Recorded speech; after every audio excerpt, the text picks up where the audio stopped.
Go ahead and judge me if you want. But let me ask you something first. If a woman spends years learning what she wants, testing men, understanding desire, and refusing to settle for the first man who smiles at her, does that make her wrong? I never thought so. I thought it made me honest. I thought it made me smarter than women who married the first safe man they found and called it destiny. Lorenzo just sat there that night writing another date in that little grey notebook of his, calm, like always. By dessert, I was sure everyone would finally understand why I had chosen him, not why he had chosen me. I am Serena Moretti, 34, and I make women look like the version of themselves they were too scared to wear in public. Of course, people call that vanity when a woman does it well. But if a woman spends years learning what she wants, testing men, understanding attention, and refusing to marry the first safe man who smiles at her, does that make her wrong? I never thought so. I thought it made me honest. Lorenzo, my safe man, only sat there that night and wrote another date in his little grey notebook, calm, like always. By dessert, I was sure everyone would understand why I had chosen him. That was the part people never understood. I did choose Lorenzo. I chose him after noise, after bad dates, after men who made promises with one hand already on the door, after men who knew how to make a woman feel wanted for one night and forgotten by morning. Lorenzo was different. He was steady. He knew my coffee order after 2 weeks. He knew I forgot jewelry when I was tired, so in our first year of marriage he used to leave my thin gold bracelet beside my cup before my early shift. The bracelet had our wedding date engraved inside it. Small, sweet, safe. That was how he loved. Through little systems. Coffee, bills, school forms, car service reminders, insurance documents stacked by date. At first, I found it comforting. Later, I found it suffocating. There were mornings when I stood in our bedroom wearing a silk blouse for work, waiting for him to look up and say something that made me feel like a woman instead of another item on his list. He would check the kids' lunchboxes, kiss my cheek, and tell me traffic would be bad on Route 18. Of course he thought that was love. My mother always said women like me were not built for small lives. She said a woman should know her value before she gave her last name to a man. Natasha said the same thing, only louder and usually with wine in her hand. She said I had lived enough to choose well. That became my line. I told my friends that women with one partner were guessing. Women with many partners were choosing. I told them Lorenzo had only been with 1 or 2 women before me, and I never understood how someone could call that wisdom. 2 women. Maybe 3 if he counted some college almost relationship he never liked talking about. 2. 3. Nothing. My number was not nothing. I never gave the exact number because exact numbers make small people dramatic, but I let them understand it was high. Higher than Lorenzo's. Higher than most wives at our table would ever admit. One Saturday, at Natasha's apartment, we were sitting on her floor with takeout boxes open between us. She asked if Lorenzo knew how lucky he was. I told her he knew enough. She laughed and asked if he ever got insecure about my past. I said he tried not to, but safe men always think loyalty is supposed to impress women. That was when Lorenzo called. I let it ring twice before answering. 2 rings. Long enough to remind myself I was not waiting by the phone like some nervous girl. He asked if I was still at Natasha's. Soft voice. No accusation. Just that careful tone he used when he thought one wrong word would make me sharp. I told him I was. He asked if everything was okay because I sounded different lately. I told him nothing was different. I said he was just not used to me having fun without reporting every detail back to him. He went quiet. Then he said he was not asking for a report. He was asking what had changed between us. I hated that question because part of me knew the answer. So I turned it into his problem. I told him nothing had changed except maybe I was tired of acting smaller so he could feel comfortable. He said he never asked me to act small. I said he did not have to ask. Men like him built small rooms and called them homes. He did not argue. When I got home that night, he was sitting at the dining table with that grey notebook open beside his hand. He wrote the date at the top of a page, closed it, and looked at me like he still wanted to understand me. I almost laughed. Lorenzo wrote down everything: oil changes, school fees, dentist appointments. Of course he would write down a conversation like it was one more household problem to organize. I took off my bracelet and placed it on the dresser. The little sound it made against the wood felt final to me, but not in a sad way, more like a decision. If Lorenzo wanted a quiet wife who was grateful for one safe life, he had married the wrong woman. And if he needed proof, I was already planning the room where he would hear it. The room I was planning came faster than I expected.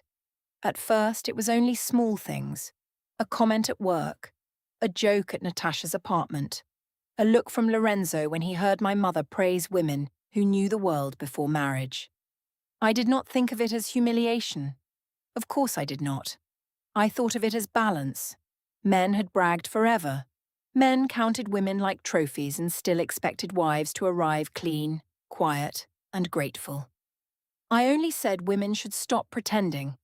If a woman had lived, she should not lower her voice. If she had chosen one man after many, that man should understand the compliment. That was what I told Natasha the next week.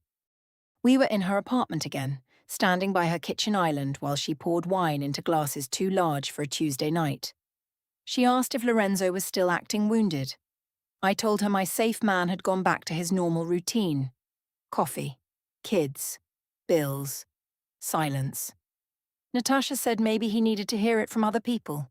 She said men believed a thing faster when a room agreed with it. I liked that idea, so I started saying it in larger rooms. At a birthday dinner for one of my cousins, my mother mentioned how long Lorenzo and I had been together. Someone joked that 8 years was a lifetime. I smiled and said 8 years only worked because I had done my research before I got there. A few people laughed. My mother laughed first. Lorenzo did not. He asked later in the car why I needed to call our marriage research. His voice stayed low, specific, factual, like he was naming one stain on a shirt. I told him he was twisting my words. I said I meant that I had been mature enough to know what I wanted by the time I married him. He said I always made it sound like he was the last product on a shelf after I had tested every better one. That annoyed me because it sounded almost clever. I told him insecurity made men poetic. He looked at the road and did not answer. When we got home, he took the little grey notebook from the drawer near the mail basket and wrote the date down before even taking off his shoes. 2 numbers, 1 line. Then he closed it. I stood there with my purse still on my shoulder, watching him like I was watching a man file a complaint with the air. Of course he would reduce pain to paperwork. That was when Dorian messaged me. His name appeared under a photo I posted from the store. I was wearing a black fitted blazer and gold earrings, standing beside a client who had just bought a dress for her second wedding. Dorian wrote that I still knew how to make a room look at me. I did not answer right away. 1 minute, 5, 12. Then I replied that some people never lose their taste. It was not an affair. Not then. It was a door opening in a hallway I told myself I would never walk down. Dorian had been part of my life before Lorenzo, back when I still believed danger meant passion. He worked events now, private parties, rooftop openings, product launches where people wore perfume like armor and said nothing real. He asked if I was happy. I told him I was married. He replied that those were not the same answer. That line stayed with me longer than it should have. Lorenzo noticed my phone more. He asked one night who kept making me smile. Soft curiosity was gone now. This time he named the incident. He said I had smiled at my screen during Lily's spelling practice, then turned the phone face down when he came near. I told him clients messaged me at odd hours. He said clients did not usually make me hide the screen. I told him I was not hiding anything. I was tired of being monitored like a teenager. He said he was not monitoring me. He was standing in his own kitchen.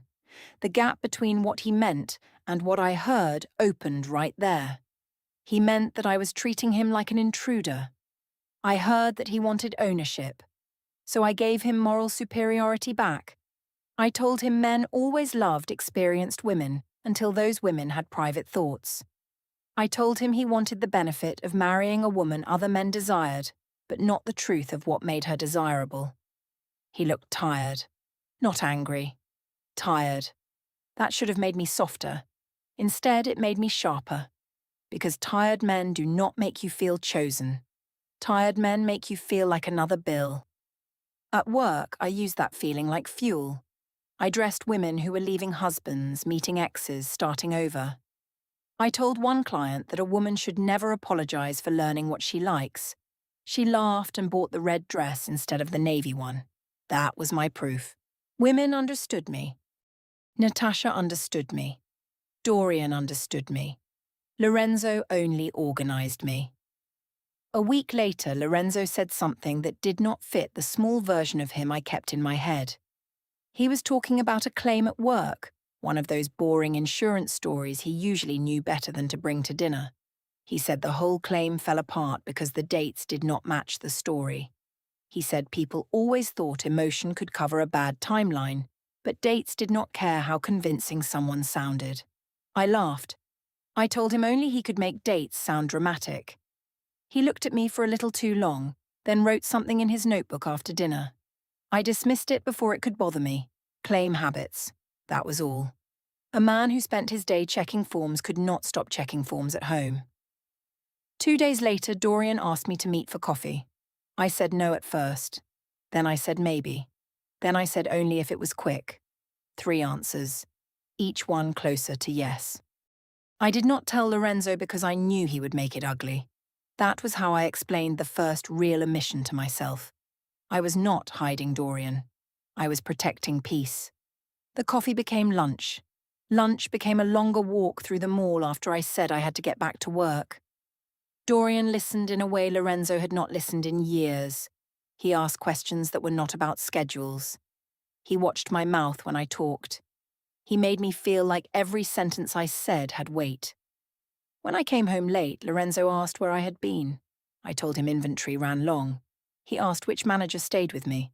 I told him Delilah. He did not ask more. He only nodded, waited until I went upstairs, and later I saw the grey notebook open on the dining table again. I should have been irritated. I was, mostly. But there was a small part of me that liked forcing him to wonder. If he wanted a wife with a past, then he needed to understand that a woman like me did not become tame just because a ring fit her finger. The next invitation came from Jake, a backyard barbecue, Lorenzo's college friends, their wives, the kind of room where men told old stories and women were expected to smile like history only belonged to husbands. I told Natasha about it and she said it sounded perfect. Perfect was exactly the word. Because if Lorenzo thought my experience was something to whisper about, I was going to show him what it looked like when I said it clearly. Jake's backyard smelled like smoke, cut grass, and cheap beer in metal tubs of ice.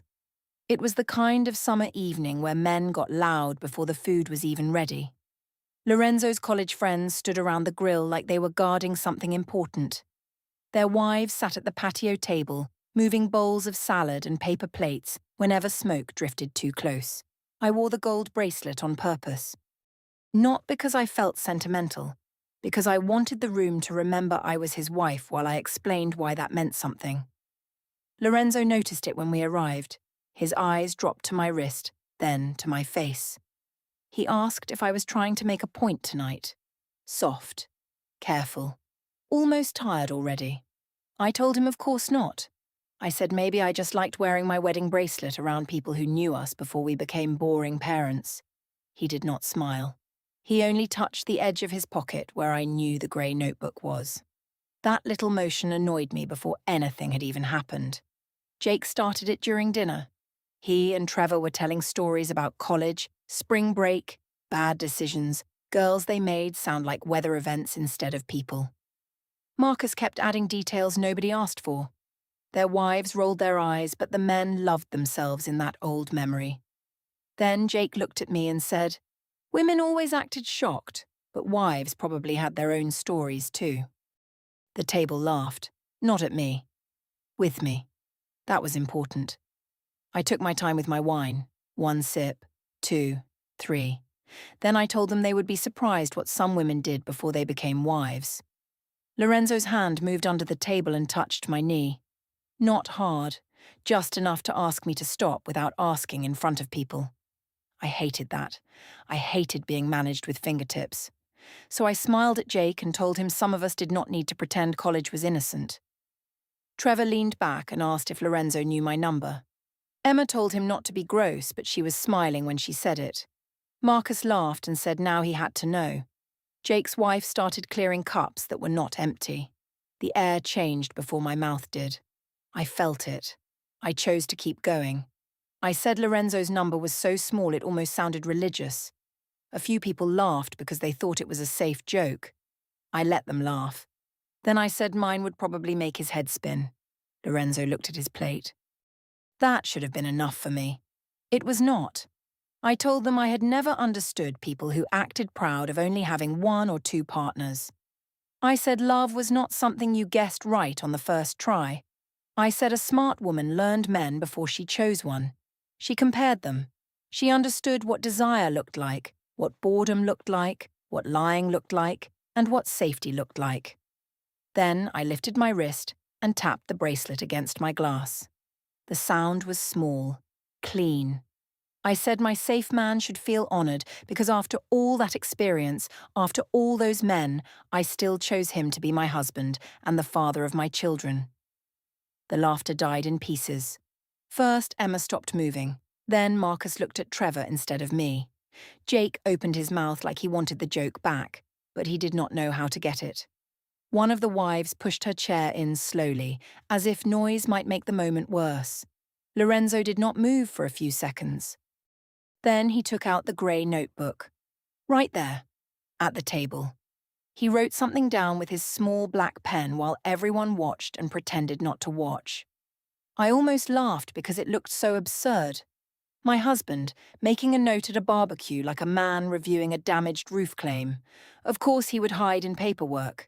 Jake tried to save the mood. He said Lorenzo had locked me down at the right time, then laughed too loudly. That was when Lorenzo finally looked up. He told Jake not to call it lucky. His voice was low, not angry. That made it worse. Then he looked at me and said being experienced was one thing. Turning 304 into a personality was another. No one moved. I stared at him, waiting for him to take it back. He did not. He said a high number was not a crown when a person wore it to shame the one person who had trusted her. He said some things were not achievements. Some things were warning labels. I laughed first because I needed the room to follow me. I told him that was what insecure men always did. When they could not compete with a woman's past, they tried to make her ashamed of it. I said he wanted the benefits of marrying a woman other men wanted, but not the confidence that came with that. He closed the notebook. One motion. Quiet. I read it as defeat. Emma asked if anyone wanted dessert. Nobody answered her right away. The rest of the evening became stiff and polite. People spoke in smaller groups. Trevor stopped making college jokes. Marcus avoided Lorenzo. Jake burned the last round of burgers because he kept watching our side of the table. Natasha was not there, but I texted her from the bathroom. I told her Lorenzo had called me 304 in front of everyone. I told her the men got quiet because they knew I had made a point. She replied with a fire emoji first. Then I sent the whole story. The 100 men part. The bracelet part. The warning label part. Her next reply came after 7 minutes. She said that sounded intense. Not funny. Not iconic. Intense. I stared at that word longer than I wanted to. Then I put my phone away, fixed my lipstick, and returned to the patio like I had not been waiting for approval from a woman who usually gave it faster. The drive home was worse than the barbecue. Lorenzo kept both hands on the wheel. His face stayed flat in the dashboard light. I told him he had humiliated me. He asked if I heard myself when I spoke about him. I told him I had spoken honestly. He said honesty without care was just cruelty with better posture. That line made me angry because it sounded prepared. I told him he did not get to shame my past because he had barely lived before me. He said the past was not the part that worried him. I turned toward the window. I did not want to ask what he meant. At home, he placed the notebook on the dining table instead of putting it back in the drawer. A small thing. A boring thing. I told myself it meant he wanted me to see how wounded he was. So, I let him be wounded. I took off the bracelet, dropped it beside the sink, and went upstairs without saying goodnight. By morning, I had already decided my next move. If Lorenzo wanted to make me look cheap in front of friends, then I would make sure our families heard the full version from me first. The next morning, Lorenzo made coffee for himself. Not for me. That was how I knew he wanted me to notice. He moved around the kitchen with that quiet, careful energy, like every cup and spoon had a correct place, and I had stepped outside mine. Lily sat at the table with cereal, watching both of us. Mason kept asking why Dad was not talking. I told him adults got tired.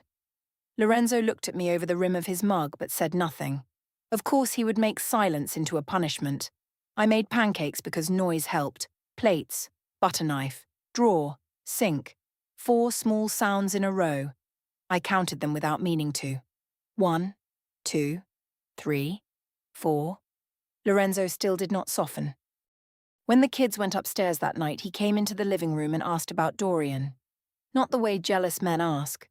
No raised voice, no shaking phone. Just his name, placed between us like a glass on a table. He asked when Dorian came back into my life. I told him old friends were allowed to message. He asked if old friends usually sent beach photos with no shirt on. He asked if I usually replied with hearts to clients, cousins, and men I claimed meant nothing. That annoyed me, because he had clearly looked at something. Maybe my phone, maybe my notifications, maybe only my face when Dorian's name appeared. I told him everyone texted like that now. I said he was making himself old on purpose. He said this was not about being old. It was about me making private rooms inside our marriage and acting shocked when he saw a door. That sounded too dramatic for my safe man. So I used it against him. I told him if he had spent half as much energy making me feel wanted as he spent studying my tone, maybe I would not need attention from old friends. His face changed then. Not much. Just enough. For 1 second, he looked less like a husband and more like a man standing outside his own home. He said he used to think being chosen by me meant something rare. Now he wondered if he had only been the safest man left after the exciting ones were done taking what they wanted. I hated that sentence. Not because it was false, because it sounded like something I had almost said myself. So I called it self-pity. I told him insecure men always turned a woman's honesty into a funeral for their ego. He asked if I was honest about coffee with Dorian. I told him I had already explained that. He asked why a coffee receipt had lunch on it. I stopped folding the throw blanket. Then I started again. I said he was checking receipts now. I said that was exactly the kind of small behavior that made women feel trapped. He did not defend himself. He walked to the dining table, opened the grey notebook, and wrote 1 line. The pen scratched once. Then it stopped. I told myself the notebook was his little comfort object, a way to feel powerful without saying anything powerful. The next day at work, the gossip arrived before lunch. Delilah, my manager, pulled me near the back hallway by the fitting rooms. She asked if there was anything going on that might affect clients. I said no. She said someone had mentioned Jake's barbecue. She did not say who. She did not need to. The story had already changed shape.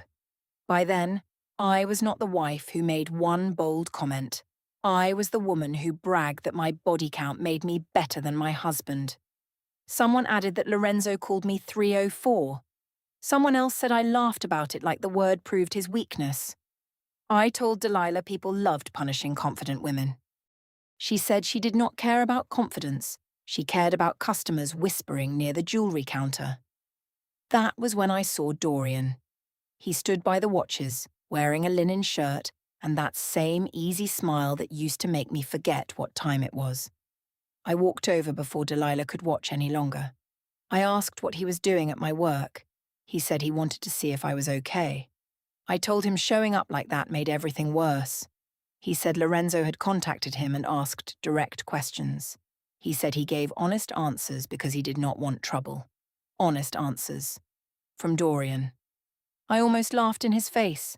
I told him he did not get to act clean after stepping into my marriage. He said I had opened the door first. He said he was not going to be blamed alone if Lorenzo already had half the story. That phrase stayed with me. Half the story. Not all of it. Half. I went home early and found the grey notebook open on the dining table. Lorenzo was not there. The page had dates written down the left side. Jake's barbecue. My cousin's birthday dinner. Coffee with Dorian. The night I said inventory ran late. Beside one date was the name Marriott, written small. The room was too quiet. For a moment the dates lined up too neatly. Like stepping stones across water I had been pretending was floor. Then I closed the notebook. Hard. Of course Lorenzo would turn feelings into a timeline. Insurance men did that. They made life small enough to fit in boxes. That night I tried a different tactic. I made dinner. Real dinner, not reheated leftovers. I wore the bracelet again. I told Lorenzo I wanted peace. I said maybe I had gone too far at the barbecue, but he had hurt me too. I said marriage did not survive if one person kept records instead of reaching for the other.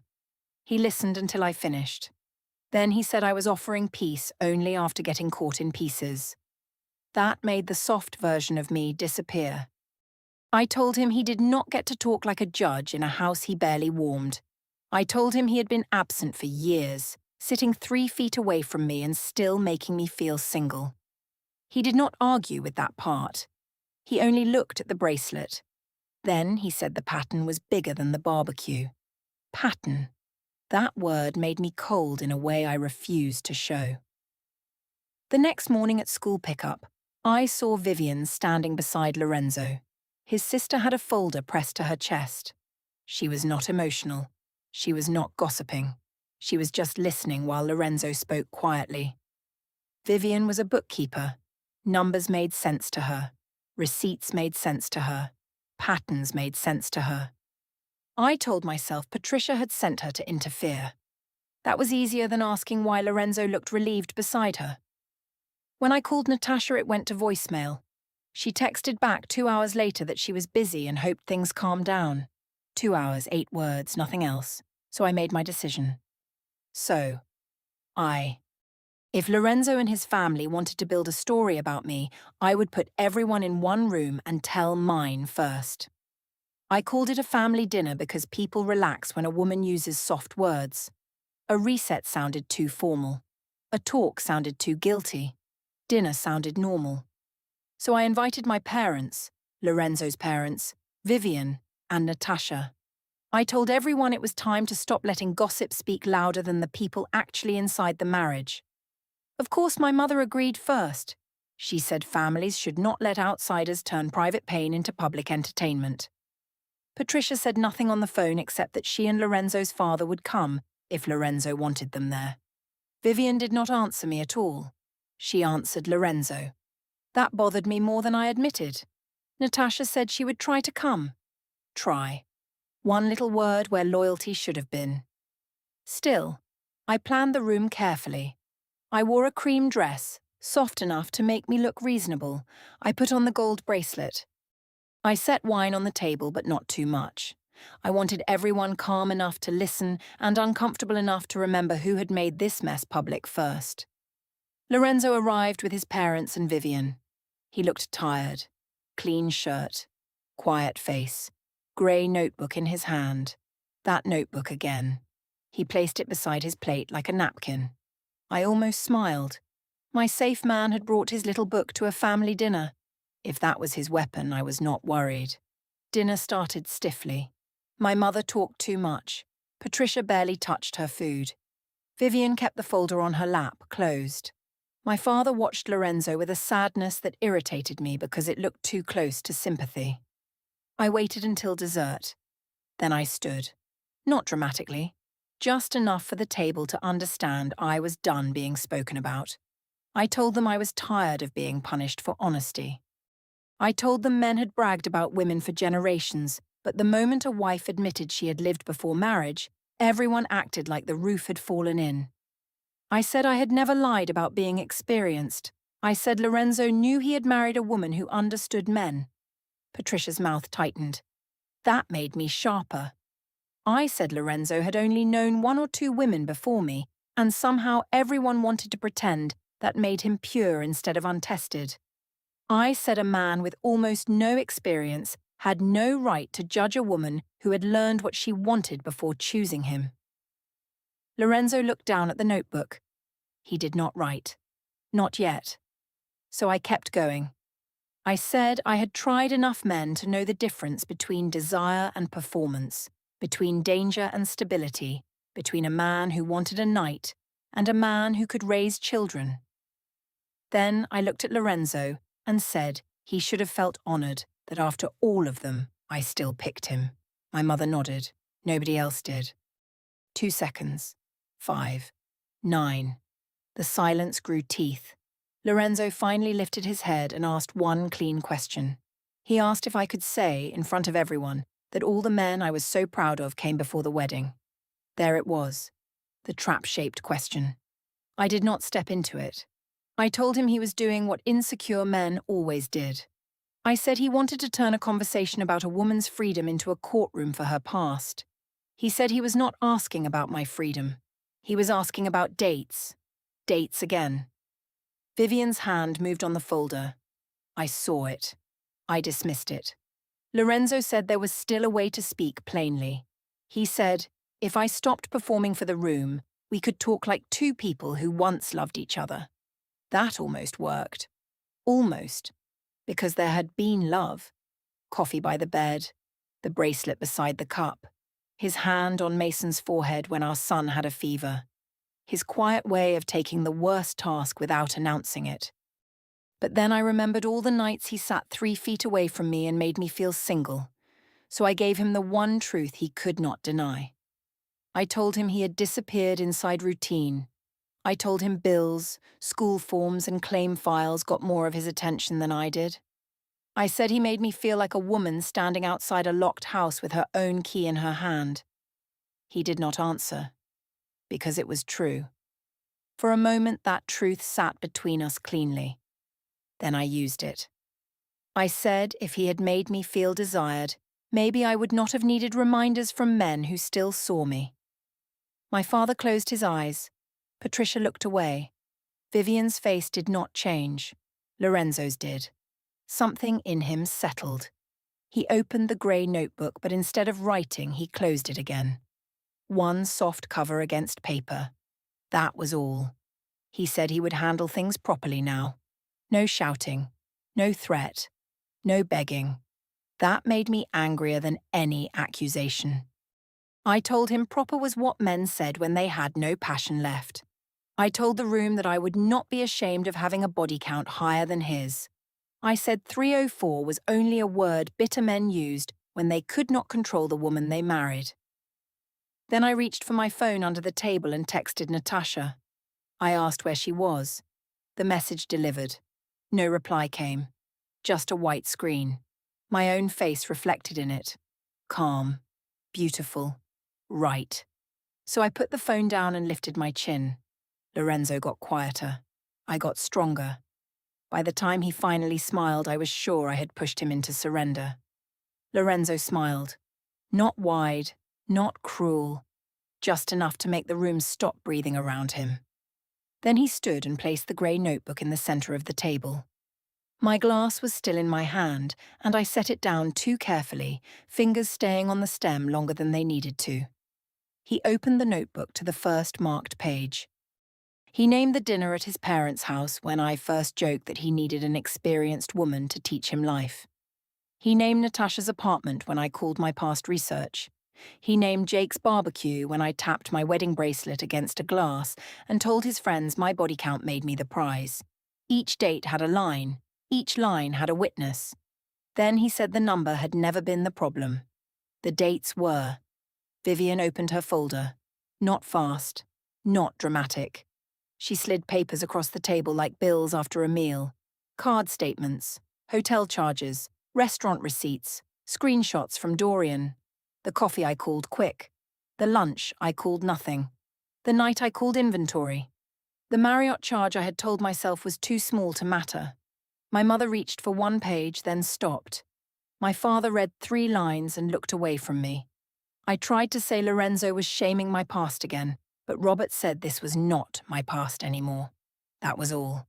One plain sentence. And I had no place to put it. Lorenzo said he had asked me privately. I had called him insecure. He said he had asked me calmly. I had called him controlling. He said I had made my body count a crown in front of friends and family, so he let my own dates show what I had really been wearing. Patricia stood behind him. Vivian closed the folder. My mother did not defend me this time. I looked at the chair I had saved for Natasha. Empty. No purse, no coat, no late excuse. Just a chair. Then Lorenzo played one voice message from Dorian. Dorian said he was not going to be blamed alone for a marriage I had already described as boring. He said Lorenzo had asked direct questions, and he had answered them because he wanted his own name away from mine. The message ended. So did Dorian. Lorenzo said a family law petition and temporary financial orders would arrive through proper channels by Monday. Housing. Lorenzo moved into the guest room for 2 weeks. Then took the children to Patricia's while the house was sorted. Finances. The joint account was limited to household costs, and every disputed charge had to be explained. Social circle. Jake and Emma stopped inviting me, and the barbecue group became Lorenzo's people. Dorian. He blocked me after one message saying he wanted no part in my divorce. Work.